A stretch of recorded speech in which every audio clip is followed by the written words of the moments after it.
Hello friends, welcome to my channel Tunga ಅಡುಗೆ. ಯಾರು ಹೊಸದಾಗಿ ನನ್ನ ಚಾನಲ್ ನೋಡ್ತಾ ಇದ್ದೀರಾ, ಪ್ಲೀಸ್ ಸಬ್ಸ್ಕ್ರೈಬ್ ಮಾಡ್ಕೊಳ್ಳಿ. ಪಕ್ಕದಲ್ಲೇ ಇರೋ ಬೆಲ್ಲೈಕನನ್ನು ಕ್ಲಿಕ್ ಮಾಡಿ. ಫ್ರೆಂಡ್ಸ್, ಇವತ್ತು ಇದ್ಕಿದ ಬೇಳೆ ಸಾಂಬಾರು ಮಾಡೋಣ. ತುಂಬಾ ರುಚಿಯಾಗಿರುತ್ತೆ ಇದ್ಕಿದ ಬೇಳೆ ಸಾಂಬಾರು. ಈಗ ಅವರೆಕಾಯಿ ಸೀಸನ್ ಸ್ಟಾರ್ಟ್ ಆಗಿದೆ.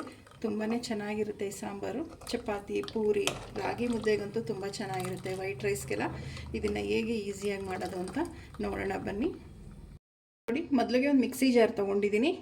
ಮೀಡಿಯಮ್ ಸೈಜು ಈರುಳ್ಳಿ ತೊಗೊಂಡಿದ್ದೀನಿ. ಒಂದು 4 ಈರುಳ್ಳಿ ಹಾಕ್ತಾಯಿದ್ದೀನಿ. ನೋಡಿ, 2 ಈರುಳ್ಳಿ ಸುಟ್ಟಿಟ್ಕೊಂಡಿರೋವಂಥದ್ದು, ಸಿಪ್ಪೆ ಎಲ್ಲ ತೆಗೆದುಬಿಟ್ಟು ವಾಶ್ ಮಾಡಿ ತೊಗೊಂಡಿರೋವಂಥದ್ದು 2 ಈರುಳ್ಳಿ. ನೋಡಿ, ತುಂಬ ಸಣ್ಣವು ತೊಗೊಂಡಿದ್ದೀನಿ. ನೋಡಿ, ಒಂದು ಪೀಸಷ್ಟು ಚಕ್ಕೆ ತೊಗೊಂಡಿದ್ದೀನಿ. ಚಕ್ಕೆ ಹಾಕ್ತಾಯಿದ್ದೀನಿ. ಒಂದು 3 ಲವಂಗ, ಜಾಸ್ತಿ ಹಾಕೋಕ್ಕೆ ಹೋಗ್ಬಿಡಿ, ಲವಂಗ 3 ಸಾಕು. ನೋಡಿ, ಒಂದು ಅರ್ಧ ಗೆಡ್ಡೆಯಷ್ಟು ಬೆಳ್ಳುಳ್ಳಿ ಹಾಕ್ತಾಯಿದ್ದೀನಿ.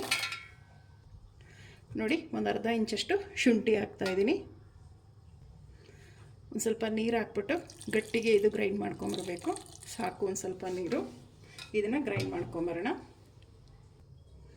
ನೋಡಿ, ಇದೇ ಥರ ಗಟ್ಟಿಗೆ ನುಣ್ಣು ಗ್ರೈಂಡ್ ಮಾಡ್ಕೊಬೇಕು. ಇದನ್ನು ಒಂದು ಬೌಲಿಗೆ ಶಿಫ್ಟ್ ಮಾಡ್ಕೊಳ್ಳೋಣ ಮಸಾಲೆ.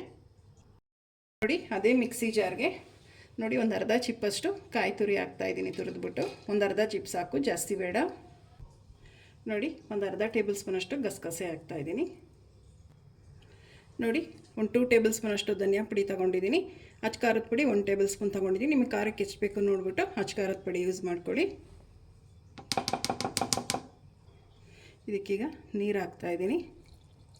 ಸೇಮ್ ಇದು ಅಷ್ಟೇ, ಗಟ್ಟಿ ಗ್ರೈಂಡ್ ಮಾಡ್ಕೊಂಬಿಡಿ. ಇದನ್ನು ಗಟ್ಟಿ ಗ್ರೈಂಡ್ ಮಾಡ್ಕೊಳ್ಳೋಣ. ನೋಡಿ, ಇಷ್ಟೇ ಗಟ್ಟಿಗೆ ನುಣ್ಣಗಿರಬೇಕು ಮಸಾಲೆ. ಫಸ್ಟೇ ನೀರು ಹಾಕ್ಬಿಟ್ರೆ ಮಸಾಲೆ ಚೆನ್ನಾಗಿ ನುಣ್ಣಗಾಗಲ್ಲ. ಸೊ ಅದಕ್ಕೆ ಒಂದು ಸ್ವಲ್ಪ ಗಟ್ಟಿಗೆ ಗ್ರೈಂಡ್ ಮಾಡಿಕೊಂಡ್ರೆ ಸ್ವಲ್ಪ ಚೆನ್ನಾಗಿ ನುಣ್ಣಗಾಗುತ್ತೆ. ಸಾಕು, ಈಗ ಮಸಾಲೆ ಎಲ್ಲ ರೆಡಿ ಆಯ್ತು. ಈಗ ಸಾಂಬಾರು ಒಗ್ಗರಣೆ ಹಾಕ್ಕೊಳ್ಳೋಣ. ನೋಡಿ, ಒಂದು ಕುಕ್ಕರ್ ಬಿಸಿಗೆ ಇಟ್ಟಿದ್ದೀನಿ. ಒಂದು 2 ಟೇಬಲ್ ಸ್ಪೂನಷ್ಟು ಎಣ್ಣೆ ಹಾಕ್ತಾಯಿದ್ದೀನಿ. ಸಾಕು, ಎಣ್ಣೆ ಬಿಸಿಯಾಗಿದೆ. ಸಾಸಿವೆ ಹಾಕ್ತಾಯಿದ್ದೀನಿ. ಸಾಸಿವೆ ಒಂದು ಸ್ವಲ್ಪ ಸಿಡಿಲಿ. ನೋಡಿ, ಒಂದು ಗರಿ ಕರಿಬೇವು ಹಾಕ್ತಾಯಿದ್ದೀನಿ. ನೋಡಿ, ಮಸಾಲೆ ಹಾಕ್ತಾಯಿದ್ದೀನಿ. ಮೊದಲಿಗೆ ನಾವು ಗ್ರೈಂಡ್ ಮಾಡ್ಕೊಂಡ್ವಲ್ಲ ಈರುಳ್ಳಿ, ಶುಂಠಿ, ಬೆಳ್ಳುಳ್ಳಿ, ಚಕ್ಕೆ, ಲವಂಗ, ಅದನ್ನು ಹಾಕ್ತಾಯಿದ್ದೀನಿ.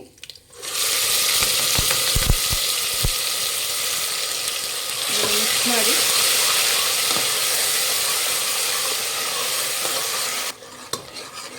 ನೋಡಿ, ಸಾಕು.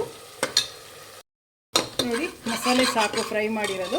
ಈಗ ಇದ್ಕಿದ ಬೇಳೆ ಹಾಕ್ತಾಯಿದ್ದೀನಿ. ಇದೊಂದು ಅರ್ಧ kg ಇದೆ. ಈ ಇದ್ಕಿದ ಬೇಳೆ ಹಾಕ್ತಾಯಿದ್ದೀನಿ. ಒಂದು 3 ರಿಂದ 4 ಸಲ ಚೆನ್ನಾಗಿ ವಾಶ್ ಮಾಡಿಬಿಟ್ಟು ಹಾಕಬೇಕಾಗುತ್ತೆ. ಒಂಚೂರು ನೀರು ಇರಬಾರ್ದು. ನೋಡಿ, ಈ ಮಸಾಲೆ ಜೊತೆ ಒಂದು 2 ರಿಂದ 3 ನಿಮಿಷ ಚೆನ್ನಾಗಿ ಉರಿಬೇಕಾಗುತ್ತೆ ಕಾಳನ್ನ. ತುಂಬಾ ರುಚಿಯಾಗಿ ಬರುತ್ತೆ ಸಾಂಬಾರು.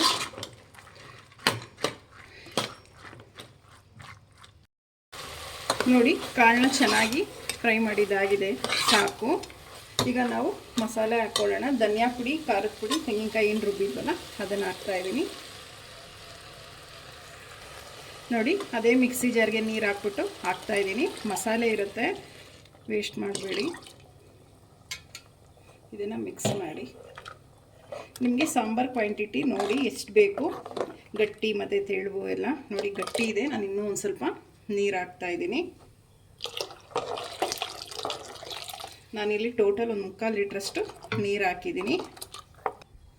ನೋಡಿ, ರುಚಿಗೆ ತಕ್ಕಷ್ಟು ಉಪ್ಪು ಹಾಕ್ತಾಯಿದ್ದೀನಿ. ಉಪ್ಪು ಹಾಕಿದ ಮೇಲೆ ಮಿಕ್ಸ್ ಮಾಡಿ. ಈಗ ಕುಕ್ಕರ್ ಲಿಡ್ನ ಕ್ಲೋಸ್ ಮಾಡೋಣ. ನೋಡಿ, ಕುಕ್ಕರ್ ಲಿಡ್ನ ಕ್ಲೋಸ್ ಮಾಡ್ತಾಯಿದ್ದೀನಿ. ಒಂದು 2 ವಿಜಿಲ್ ಕೂಗಿಸಿ ಸಾಕು. ನೋಡಿ, ಕುಕ್ಕರ್ ಕೂಗಿ ತಣ್ಣಗಾಗಿದೆ. ಲಿಡ್ ಓಪನ್ ಮಾಡೋಣ.